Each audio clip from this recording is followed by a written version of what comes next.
Order! Order! You are an incorrigible delinquent at times. Behave yourself, man!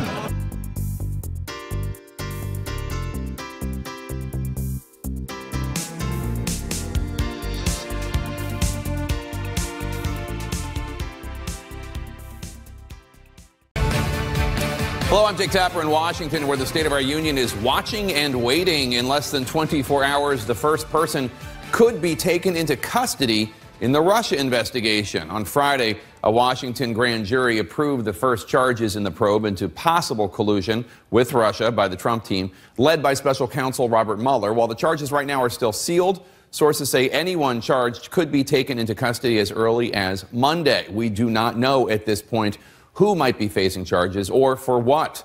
Mueller has issued grand jury subpoenas for documents and testimony related to former Trump campaign chairman Paul Manafort and former National Security Advisor General Michael Flynn.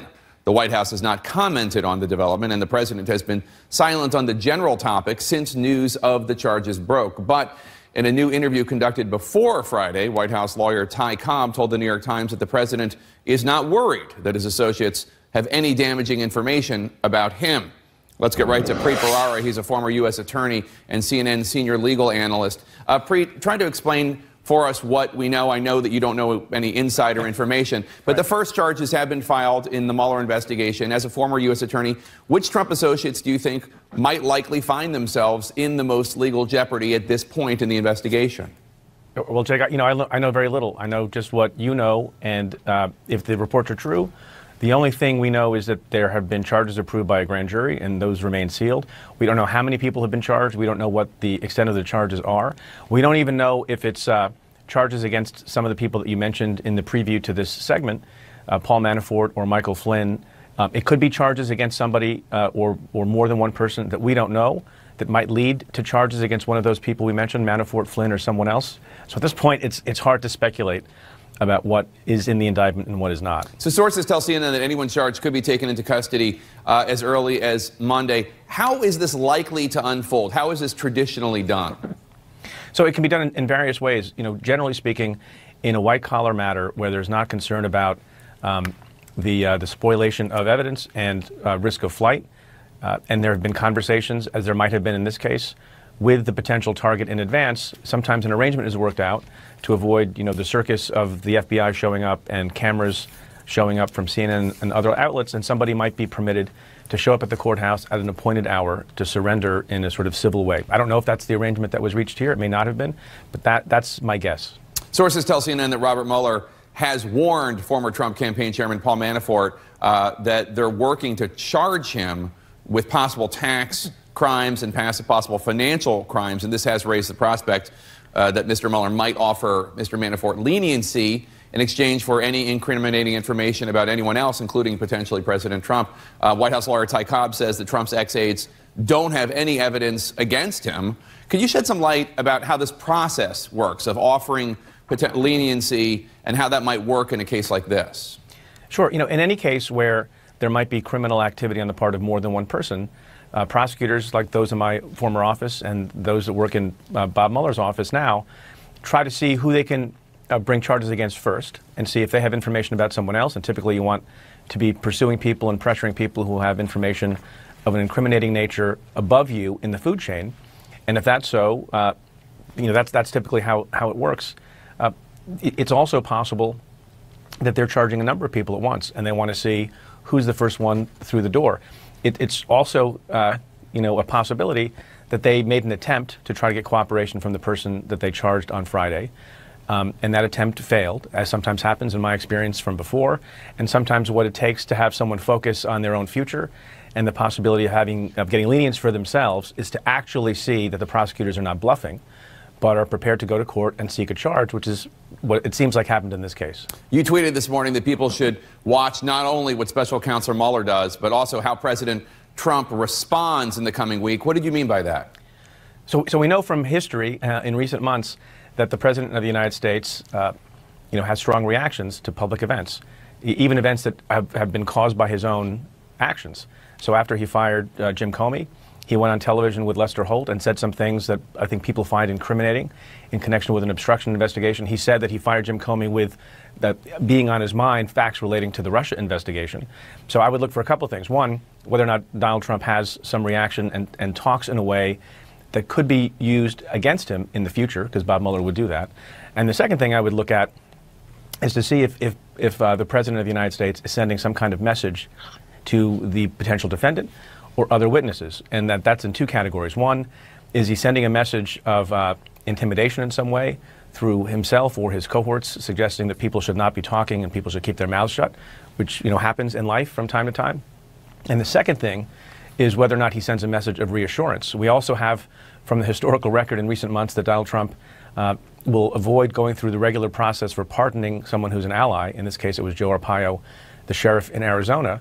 And there has been much speculation about whether or not Donald Trump would hesitate to use his pardon power to get out of legal jeopardy and trouble any allies of his. And that's something I would watch very, very closely here. The Wall Street Journal's editorial board is calling on special counsel Mueller to resign. Let me read you part of the editorial quote. The Washington Post revealed Tuesday that the Hillary Clinton campaign and Democratic National Committee jointly paid for that infamous dossier full of Russian disinformation against Donald Trump, strip out the middlemen, and it appears that Democrats paid for Russians to compile wild allegations about a U.S. presidential candidate. Did someone say collusion, unquote? This argument that Mueller should resign, we're hearing more and more from the president's allies on Capitol Hill, from their obedient vassals in the media. What's your take on it? Well, it's what a coincidence, right, Jake, that as Bob Mueller is getting his job done and as he's getting closer to doing something that's real and filing charges, that political allies of the president are calling for his resignation. That's a far cry from what we had heard before. I know that Governor Christie is going to be on the show in a little bit, and I think that he knows Bob Mueller really well. He worked with him while he was the United States Attorney in New Jersey. To my knowledge, has never said a bad thing about Bob Mueller over years and years until now, potentially. Newt Gingrich, on the very day that Bob Mueller was appointed, sent out a very, very positive tweet saying people should be calm now. Bob Mueller is a consummate professional. And only after, Bob Mueller was starting to make some progress, have people like Newt Gingrich started to say, well, maybe he should resign or cast aspersions on him. That, to me, is noise and politics. The fact of the matter is, unless some extraordinary action is taken, which is another thing we should be watching for, extraordinary action in terms of trying to get Mueller to go away, fire him in some way, he's here to stay for a while. All the speculation about how long it was going to take for Mueller to file charges has now come to an end, because he's filed them, apparently, 5 months into his tenure as special counsel. And now the question of how long it will take to do other things is one question. But we know for a fact is that it's going to take time for this process with respect to whoever's charged on Friday to finish up.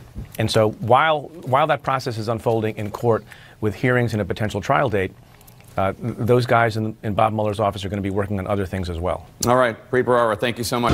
I think that our position hasn't changed since day one, and I think we are seeing now that if there was any collusion with Russia, it was between the DNC and the Clintons, and certainly not our campaign. We're back with our panel. Let's start with you, Charlie Sykes, the author of a brand new book called How the Right Lost Its Mind. Congratulations on the new book. There has been a big effort by the White House this week to try to change the subject from Mueller and try to refocus attention on the Clintons. What do you think? Well, this is we've seen this before. Deflection, distraction. Turn it around into something else. Donald Trump is still obviously obsessed with playing the Clinton card, running against Hillary Clinton. But I do think we're going to see a change tomorrow. It's going to move from if in fact these charges do come down, we're going to see this move from the realm of politics and tweeting and speculation to the law and facts. So I think you're going to see an extraordinary day tomorrow. And I think it's really a maximum peril when you think about it, because as you point out, as you've been pointing out all morning, I think that you saw Trump, the Trump White House and the Trump media really prepping the battlefield to discredit this investigation and possibly even laying groundwork to fire Bob Mueller. And that is going to be a real test for Republicans who claim to believe in the rule of law. Do you think it's possible, Senator, that President Trump might fire Bob Mueller? And if so, what would the response be, do you think? Well, no, I don't think it's possible, at least at this point, that he's going to fire, particularly now that you have a charge coming forward, and obviously grand jury was able to provide an indictment. I think it's going to be very perilous for the president to do something like that, but I don't think they're going to stop the narrative, nor is Congress going to stop the narrative, that there are other things for Bob Mueller to be looking at with respect to the Clintons and the DNC and all the things that were going on there that seem to be much more evidence of cooperation with Russia than what we've seen so far from the Trump administration. Governor? It's just so ridiculous. Yeah, she colluded with Russia to lose the election. I mean, it's just so stupid.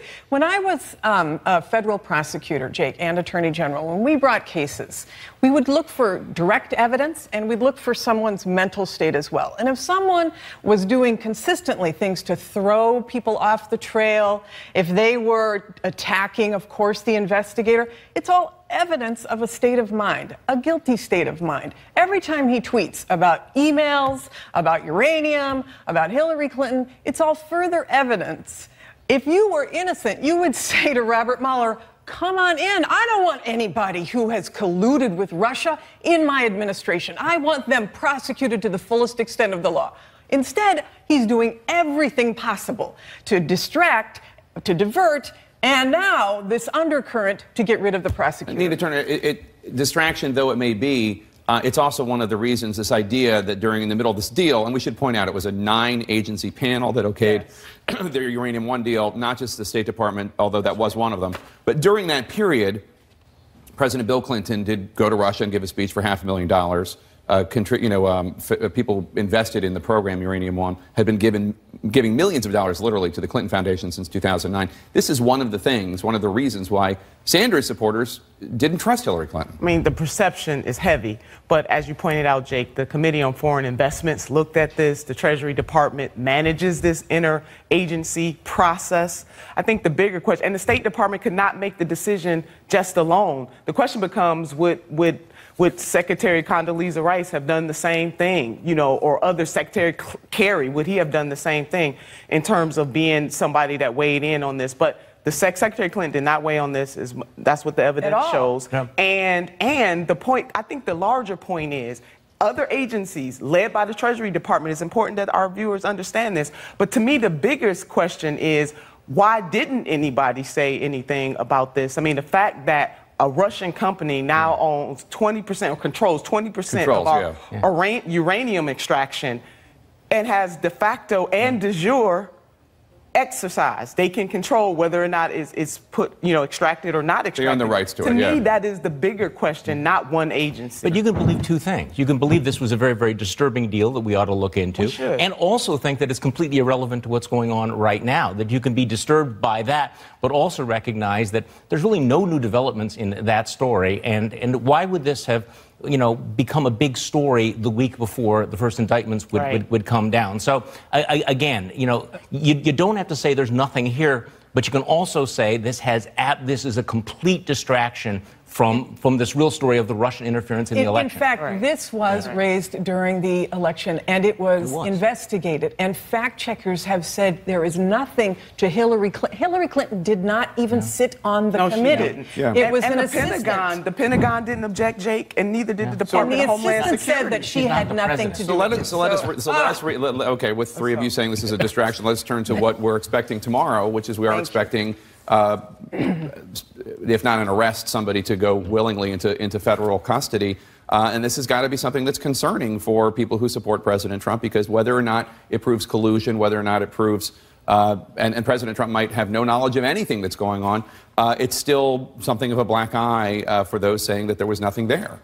Well, maybe. I mean, we still don't have any evidence of quote collusion. I mean, there's all this. There's been a lot of smoke, but really no fire with respect to that. And I suspect that, although I have no idea who's going to be indicted, I suspect it's probably going to be someone down the food chain that they're trying to then leverage to get more information to try to indict farther up. But I don't see anything that approaches getting close to Trump. I agree with Jennifer that all of the reaction of the president it would be a typical reaction if someone's guilty. But I don't think Donald Trump is typical. I think Donald Trump just reacts to anybody who goes after him. So I don't necessarily agree with Jennifer that that's some indication of guilt. I think it's an indication of a president who doesn't like to have anybody say anything bad about him, and he's responding. There's a whiff of panic coming from Trump world. I disagree with that. Look, I'm in Trump world. I mean, I interact with those people. I don't feel that panic whatsoever, because I don't think that anybody feels there's any evidence or any reality that this occurred. There were some people who are in the Trump world, not in the respectable side of the Trump world that you're in, but the Roger Stone side of the Trump world, that were clearly took to Twitter and were showing some sort of signs of something going on. Roger Stone was attacking so many members of CNN in such a threatening fashion, he was actually kicked off Twitter, apparently permanently. It does seem, you heard Preet Bharara say, watch President Trump, see what he does. Is that something you're going to be doing this week? Tomorrow's going to be exciting, coming from the Mr. President Trump's Twitter world, if he can go get any more. Yeah, epic is the word. It will be epic tomorrow. So although I will say, I mean, he hasn't really tweeted this weekend about the Mueller investigation, which is interesting. And his attorney, Ty Cobb, did an interview on the New York Times' podcast. And he was actually really good. He was the way Trump should be, which is, come on in, everybody should look at whatever there is. I mean, if he's saying that and he's got Trump's ear, then maybe things calm down. But I think that the president has no ability to do that. And I would say this about his supporters as well. I mean, the supporters should look at what Ty Cobb is saying, rather than going off on all of this crazy stuff about, Hillary Clinton and emails again. And we're going to start now another investigation into her emails when you've got 70% of people in Puerto Rico without power. You've got 9 million children who are now don't have health insurance because of the S chip. I mean, really, you're going to do this again? Tell me, they've got to behave. Look, the president's focused on trying to get a tax bill. I think that's been his principal focus now for the past several weeks. The idea that one House committee is going to do an investigation is somehow not going to take care of the problem in Puerto Rico is sort of ridiculous. Well, it's not being taken. The bottom line is that Donald Trump is going to weather through this, and things are going to turn around if he can pass a tax bill. It's going to turn around if we can pass a health care bill come the 1st of next year. And all of these other issues about Donald Trump and his tweeting and Donald Trump and his character are going to fall by the wayside once the issue shows that he can actually I'm old deliver. enough to remember when Rick Santorum cared about character. I didn't when say, he said character matters. Character does matter. I don't understand. I mean, I'm not suggesting that it doesn't matter. I'm suggesting what's going to happen. I understand why conservatives support his agenda on tax cuts and a variety of things. What I don't understand is how conservative Republicans feel the need to rationalize, defend, and enable the possible hacking of our election by Russians. That's the end of that. Thanks one and all for being here.